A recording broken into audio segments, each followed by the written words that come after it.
Welcome to Mormon Land from the Salt Lake Tribune, a podcast all about the news and culture of the Church of Jesus Christ of Latter-day Saints. I'm religion reporter Tamara Kimsley, and I'm joined by Senior Managing Editor Dave Noyes. Hey, Dave. Hello, Tamara. So before we start, here's a quick ask. We invite you to go to patreon.com where you can access all the Tribune's faith coverage, ad-free podcast episodes, and the full Mormon Land newsletter. Again, that's Patreon, patreon.com/MormonLand. And if you haven't already, follow us on Instagram at mormon.land. Now for today's episode. Embedded in the oft-cited Articles of Faith, written by Faith founder Joseph Smith, is this statement. We believe the Bible to be the Word of God as far as it is translated correctly. To the minds of many, even most, English-speaking members of the Church of Jesus Christ of Latter-day Saints, this has long meant one thing and one thing only. The King James Version, including some of Smith's edits, collectively known as the Joseph Smith translation. That is changing. Although still officially the preferred edition, the 1611 translation is now one of several that church leaders have listed as approved for use. Here to talk about the significance and potential ramifications of this announcement is Latter-day Saints scholar Dan McClellan, author of The Bible Says So, What We Get Right and Wrong About Scripture's Most Controversial Issues. Dan, welcome. Thank you so much for having me. I appreciate it. Yeah, so first off, initial reaction to the news that the church was endorsing these other more modern translations for use. Did you see the change coming? I worked for just over 10 years as a scripture translation supervisor for the church and have been in many meetings advocating precisely for this, including writing up reports and presentations and all this kind of stuff to help the leadership make more informed decisions about this. And we have made baby steps over the years. So I have been hoping to see this for a while now. I was very happy to hear that this was going to be released in the middle of December, and am very happy to see the outcome, and particularly the recommendations for Bible translations for different reading levels and things like that. I think this is a very, very helpful move. So, Dan, a lot of Latter-day Saints are going to look at the list of newly approved Bible translations and just see a bunch of acronyms. Broadly speaking, what sets each one apart? There are a handful of things that set them apart, ranging from translation philosophy to their ideological orientation. So I see the NKJV is one translation that is really a linguistic update to the King James Version. So that's taking the King James Version and basically trying to make it easier to read and updating it to bring it more, not entirely, but more into line with the current thinking regarding manuscripts and translation and things like that. The NIV is a more evangelical translation. In the introduction, it quite explicitly asserts that it is assuming the inerrancy, the inspiration of the text. And so that influences how it translates certain things. You're going to see differences between like your NRSV and your NIV, because the NIV is, for instance, trying to kind of gloss over contradictions and inconsistencies and things like that.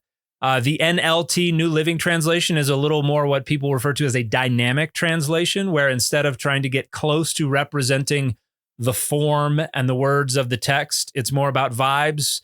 It's more about, let's render this in a way that's more accessible to a contemporary audience, even if it means putting some distance between us and the way the words were actually articulated and the syntax and the grammar worked in the source text. The ESV is a more recent translation. I think that's one of the most modern translations on here. I think it was published not even 25 years ago.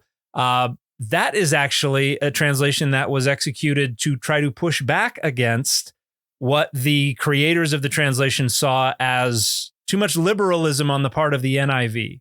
So it's actually, it was mainly made to try to provide a more conservative, less egalitarian translation that leans a little more into a complementarian worldview, which if folks out there aren't familiar with that worldview, it's basically the idea that women are subservient to men, even if it is framed in very different ways. But so all these translations are trying to do different things and are going about it in different ways.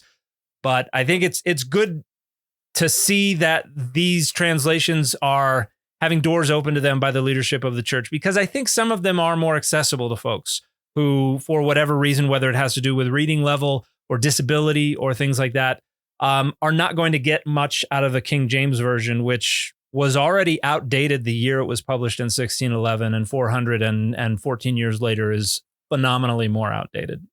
Yeah, I confess I love the language in the King James Version. It's beautiful. I'm very familiar with it. So it doesn't mean it's always easy to understand.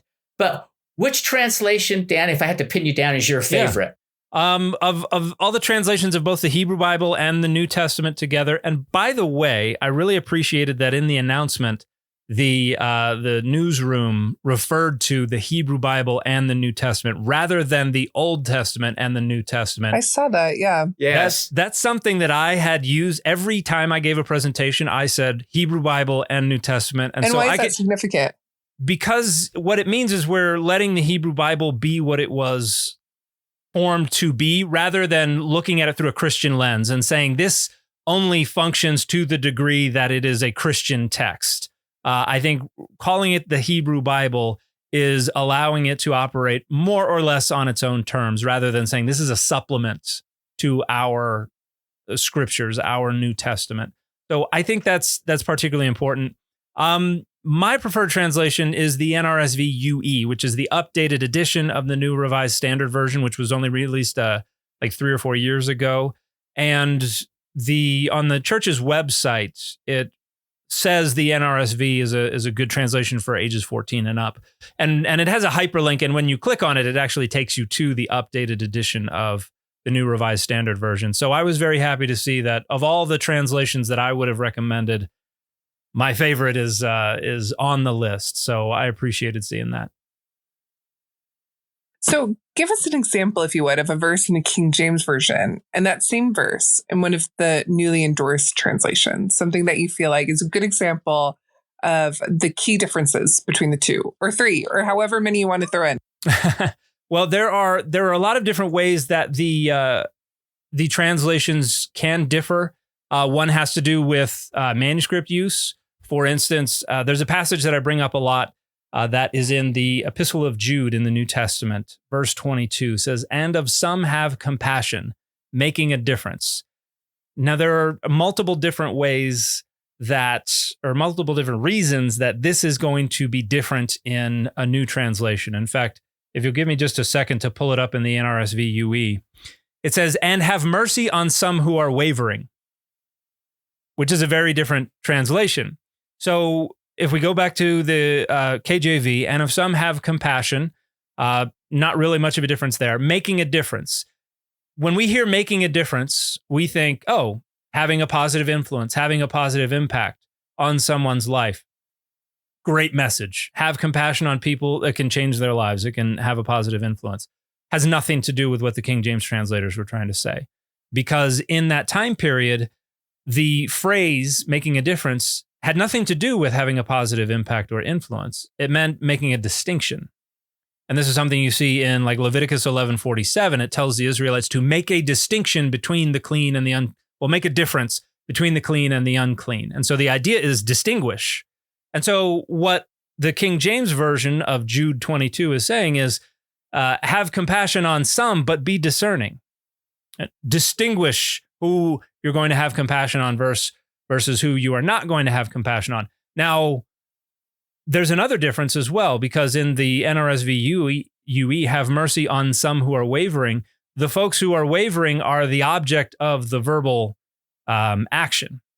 But in the King James Version, making a difference is describing how you're having compassion.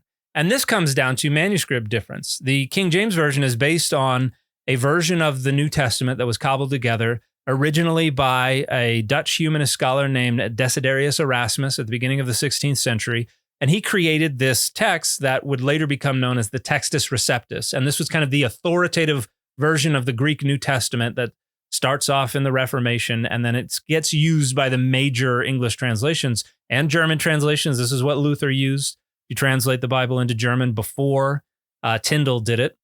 And this originally was based on 7 manuscripts of the New Testament that all dated to the 12th century CE at the earliest and later. And over the years, they added a handful of more manuscripts so that they could try to make judgments about better readings. Since then, we've discovered literally thousands of New Testament manuscripts that go all the way back to the 2nd century CE. We can make much better text critical judgments about which readings are probably more accurate. And as a result, the verse 22 in the Epistle of Jude, we know that the participle at the very end is not in the nominative case, it's in the accusative case. And that's very complex words for saying it shouldn't be modifying the verbal action and the subject. It should be functioning as the object of the verb. So there's another reason that we translate it much differently today. And if you go look in places like Matthew 17:21 or John 4:5, you're not even going to see a verse at all. You're going to see 18, 19, 20, 22, 23, 24, or you're going to see a little dash where verse 21 is, or something like that. And that's because we now know that those passages were not actually in the earliest versions of the Gospels of Matthew and John. And there are over a dozen other verses like that are just taken out of contemporary translations of the New Testament because we have enough manuscript evidence to conclude that was something somebody added later. So there are a bunch of places where there's just not going to be a verse in your NRSV UE or in your NIV or even in your ESV. So lots of reasons for differences. Another example is a passage in, I believe it's 2 Corinthians 2. Yeah, in the King James Version. Let me just pull this up real quick. It's the King James Version tried to follow the word order of the Greek, even if it didn't make much sense. In fact, especially if it didn't make much sense, if they didn't know exactly what was going on, they would kind of punt to just trying to reproduce it exactly as they found it, even if it meant incomprehensible English. So 2 Corinthians 2:5 says, "But if any have caused grief, he hath not grieved me, but in part, that I may not overcharge you all." And this is just impenetrable Crystal clear. English. No, this doesn't mean anything. And you can try to create some kind of meaning from that if you try really hard, and you're not going to figure it out. In order to figure it out, you have to be able to go back to the Greek and say, oh, I see what they're doing now. So I need to just kind of impose my own understanding of the Greek on the English to make it make sense. In the NRSV UE, it says, "But if anyone has caused grief, he has caused it not to me, but to some extent, not to exaggerate, to all of you." Makes a lot more sense. Because instead of just saying we're just going to leave it like we found it in the Greek because of this outdated assumption that the best translations are the most literal, the best translations are the ones that come the closest to reproducing the form and the syntax and the grammar of the source language, we're actually going to translate it so that it is understandable in the target language. The King James translators tried to make it accessible. In fact, in their introduction to the text, they said they wanted it to be accessible to the very vulgar, which in the time meant the commoner. It didn't mean the person who swore a lot. Certainly there's overlap in those two. But anyway, they wanted to make it accessible to the less educated, but they failed in that regard in a lot of ways. Yeah. And that's why I like the statement that says people will get better use out of a translation that's easier to understand. Because if you don't understand it, it's what use is it to you? It's going to cause more problems than it's going to solve. Well, it discourages reading it in the first place quite often, Absolutely. too. I was just thinking from your Jude example, the ones, like you say, is more accurate and the idiom means something different to us now than it did then. But a member could, or anyone studying it, could draw inspiration from any of them, right? Absolutely, and yeah. You know what I mean? This interpretation is interesting and you could maybe learn something from it. Absolutely. And I think that's an important part of what the leadership of the church has been wrestling with, because one of the reasons that there has not been like an LDS study Bible is because the leadership knows that once they put an explanatory note in a version of the Bible that they are publishing, it becomes doctrine. That becomes the correct interpretation. And they don't want to put these hermeneutic bumpers on the text and force people not only into believing it only means one thing, but to give them leverage to argue in gospel doctrine class or in a meeting with your bishop or something else. They don't want to give them leverage to say it has to mean this. Yes. And so my understanding is that the leadership of the church would prefer the scriptures function more as a catalyst for revelation and inspiration and guidance than as strict, constitution or rule book. And so they have avoided trying to do that for precisely that reason. And I think there is value to that. I think people are going to find inspiration and guidance in a lot of different ways looking at the Bible. You read it one day and it means one thing to you. You read it a couple years later, it might mean something entirely different to you. And I think that's how scripture should be functioning. I don't think we should be trying to use it as shackles to facilitate our structuring of power and values and boundaries. I think it is something that everyone ought to be using to help them find guidance for themselves in their own particular circumstances. Ideally, I guess it could make for some new avenues of discussion in Sunday school, I guess, right? So, oh, absolutely. Yeah. This change comes, as a matter of fact, as members prepare to study the Hebrew Bible, or as Mormons will call it, the Old Testament, which can be, by all circumstances, the most difficult, if not, of the LDS canon, and frankly, everyone to understand. How might these translations help there? I think these translations are going to help because it's going to provide a bit more clarity. It's also going to force people to think a little bit more about what they're reading, because if you and I, we've been reading these texts for quite some time, and in the King James Version, there's a familiarity there, and the familiarity breeds not contempt but kind of casualness. And we gloss over an awful lot of stuff because we can quote a lot of things off the top of our head. But if it's a little less familiar, but also easier to understand, I think it's going to be compelling us to think a little more carefully about what we're reading.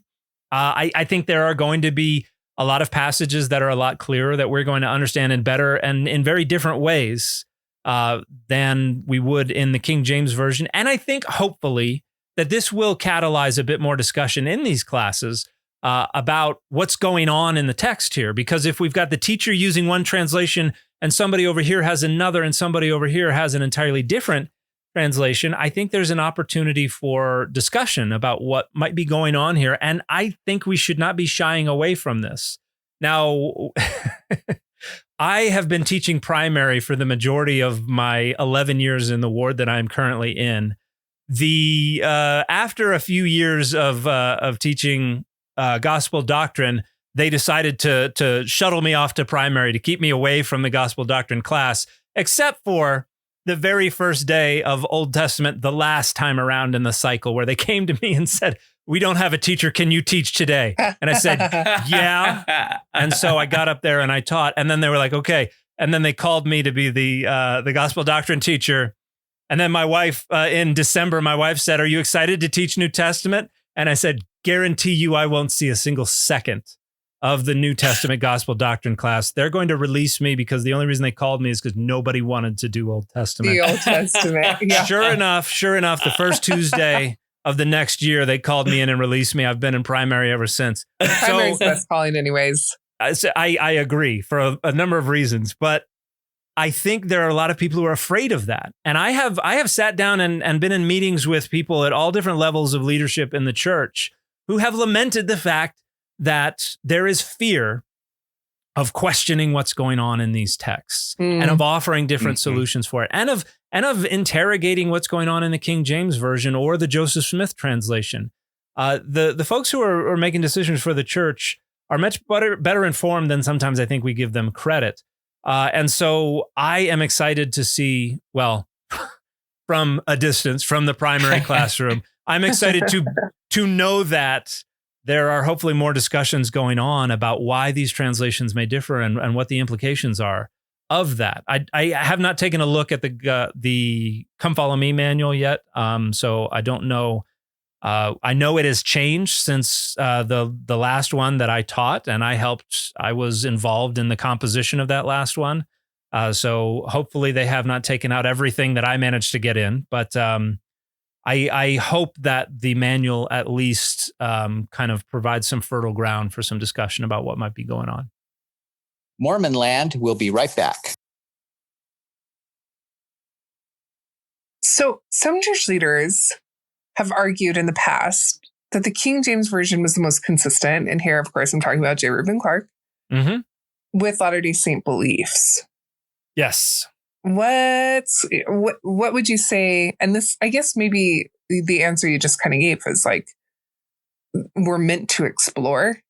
We're meant to not try and overlay and delineate point by point. But what do you think are some of the other doctrinal differences that would be meaningful to Latter-day Saints between these translations? I think there's a lot of, so J. Reuben Clark's book, I believe it was Why the King James Version, was an argument against, I mentioned that we use much better versions of the Greek New Testament now.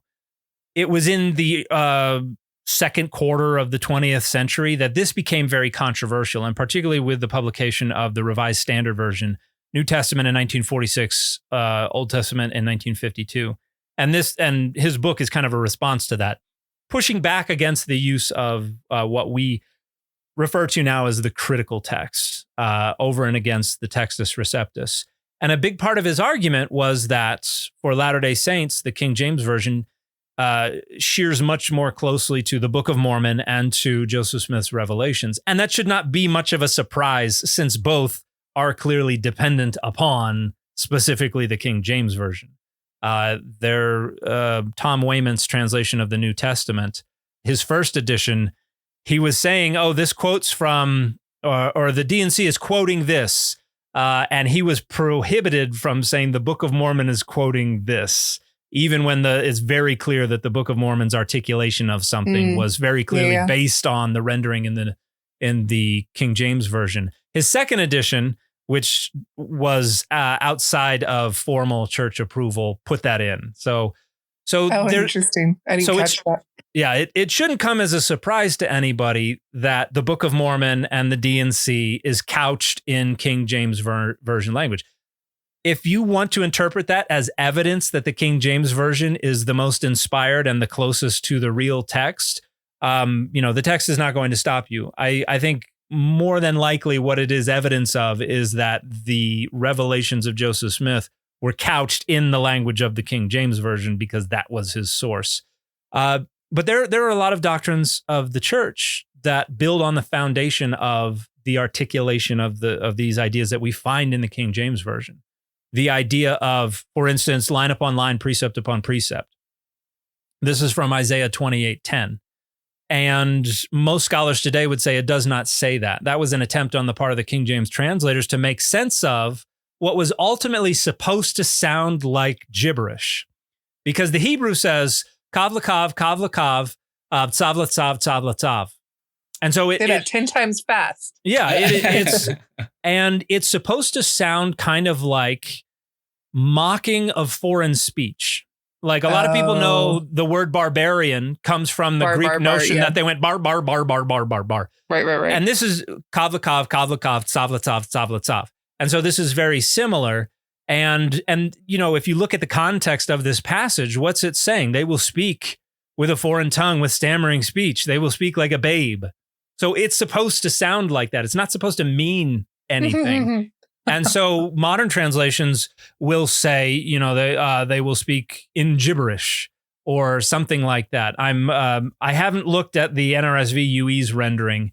It looks like they have line upon line, precept upon precept. Okay. So they're sticking with the traditional rendering, but they've got a note there that no doubt says, okay, the note says meaning of Hebrew of this verse uncertain. Uncertain's doing a lot of work there. Yeah, that's a load-bearing footnote right there. I've looked at dozens of translations in dozens of languages, and the majority of them recognize that this is supposed to sound like foreign speech or the babbling of a baby. So there's something where we've constructed a whole doctrinal edifice on a translation that, for the most part, is unique to the King James Version. Ideas about, dispensation, the dispensation of the fullness of times, all this is based on an understanding, this translation dispensation, and an understanding of what that means that is quite different in contemporary translations, where it's more about a rather than a dispensing of something, it is about an organizing of something. There are countless examples of wording in the King James Version that is unique to the King James Version that has contributed to doctrinal edifices and concepts that are unique to the Latter-day Saint tradition. And this is one of the reasons that we've been so loath to depart from the King James Version, because it severs a lot of intertextuality between the Bible and the Book of Mormon, and the Bible and the Doctrine and Covenants, and the Bible and the Pearl of Great Price. And it also raises the question of, okay, where is this doctrine coming from, if not from the King James Version? So there are a lot of issues that arise from doing away with the King James Version, but I think it is constructive for us to confront these head on, instead of just shying away from, and ultimately an inevitability, something we're going to have to deal with at some point. Yeah, that's what I was wondering, Dan, because there are some lessons that are based on a Bible verse that gives a doctrinal underpinning to something, like, oh, body's celestial and terrestrial and telestial, yes, and all that. Yes. I don't know what the other translations do with those, Sometimes they're similar. They're similar enough that you can kind of I'll buy that there's a relationship there. Sometimes they're very, very different. And so, yeah, when it comes to things like the celestial and terrestrial, that's still for the most part in there. But yeah, there are definitely passages where the language that we use is dependent upon a peculiarity of the King James Version, and in other languages we've been dealing with this for many, many years. For instance, the Spanish translation of the Bible that the church has published since 2009, the Portuguese translation of the Bible that I supervised that was published in 2015. These are much more up to date, and they use much better language. And I sat in meetings with folks, and we talked about things like Daniel 3:25, where Nebuchadnezzar looks in the fire, and I saw a fourth, and his form was like the Son of God. And it does not say that in Aramaic. It says Bar Elohim in Aramaic, which is indefinite, and Elohim is explicitly plural. So literally what Nebuchadnezzar says is the fourth is like a son of gods, which would have been kind of a colloquial way to refer to a deity or an angel. And then 3 verses later, Nebuchadnezzar refers to it as an angel. So we have paintings hanging in chapels all around the world of Jesus in the furnace, and that's based on a mistranslation in the King James Version. It should just be. And so if you look, within the last few years, things that have been published, particularly for children, that show illustrations of the fiery furnace and stuff like that, they've moved away from depicting Jesus specifically, because if you look in our Portuguese translation of the Bible, it does not say the Son of God. And so, yeah, there are a lot of other languages where people have been dealing with this for many years already, and English-speaking members have just largely remained ignorant of it. And we imagine that we have the best translation, and down in Brazil, they're like, well, those English folks don't know what they're doing, because they're still dealing with this outdated translation. Yeah. So we've talked about how this could lead to more robust discussion and exploration, which could be healthy. But is there a possible downside if church members are all studying different translations? What I've said for a long time now is that when we reduce things to simple binaries, and when we draw clear lines around things like this, that facilitates clearer boundaries around identity and membership. It becomes a lot easier to tell who's in and who's out. Mm-hmm. If you can say everyone who's in uses this translation. If you do not use this translation, you are out. But once we say this is our preferred one, you're free to use a bunch of translations, suddenly the lines of fidelity and commitment and belonging become a lot fuzzier. So what I usually say is when you leave room for pluriformity, for disagreement, for variability like this, what you're doing is kind of fuzzying up the lines of distinction between in and out. I think that's a good thing. From an institutional point of view, it causes problems because the institution likes to be able to have a clear idea of who's in and who's out. It helps with all kinds of things. It helps with numbers. It helps with programs. It helps with funding. It helps with all this kind of stuff. And unfortunately, it makes the boundaries fuzzier when you give the members the option of departing from the way we've always done things. So from an institutional point of view, I would say that's a downside. And that I think that has been one of the reasons, not the main reason, but a contributor to why it has taken so long for this to happen is because we're going to see that I think the ability to be able to know who is a faithful member of the church, at least faithful enough for, whatever your goals, is going to be harder to determine. And that's just a kind of a natural function of the identity politics that are baked into a church and a church community and a formal church institution. But from the individual point of view, I would say no, that's not true. I would say it's mostly upside. However, this could and will, I think, lead to faith crises, because I think the people who have built their testimonies on this brittle binary foundation of this is right, everything else is wrong, are now going to have that foundation rocked by the observation not only that, a better translation says it very differently, but now we've got church leaders, probably bishops, our gospel doctrine teachers, our Relief Society presidents, people in the class are now going to be saying, well, wait a minute, we got this other translation over here. I think on an individual level, that's the downside that I perceive, is that it is probably going to cause faith crises for the folks whose testimonies are built on that, what I consider to be a rather fragile and brittle foundation of this binary, this is 100% right, everything else is 100% wrong worldview, which I don't like to begin with. But yeah, I think it'll cause some heartache in that regard. And your advice to those people? My advice to those people is to try to deconstruct that brittle and fragile foundation. And deconstruction doesn't mean just, zoom, just blowing it all up. It means go interrogate that foundation, find out what part of that foundation was put in there by well-meaning parents who fed you some kind of primary answer that was just intended to get you to shut up, and that has been there ever since, that you never grew out of. There's an awful lot of that going on in Latter-day Saint and virtually all religious worldviews. Folks who are raised in these traditions, they have these things instilled in them in childhood, and they don't return and revisit them. They don't grow out of them. And that leads to what I think is a pretty brittle worldview. And so I would say, deconstruction does not mean there's no reconstruction. There are an awful lot of people who engage with these complexities and deconstruct and are still happy, faithful members of the church and members of all different kinds of religious communities. So I would say, go and interrogate those foundations and figure out what is there because of boundary maintenance, because of identity politics. What is there because it works? What is there because it makes you a better person?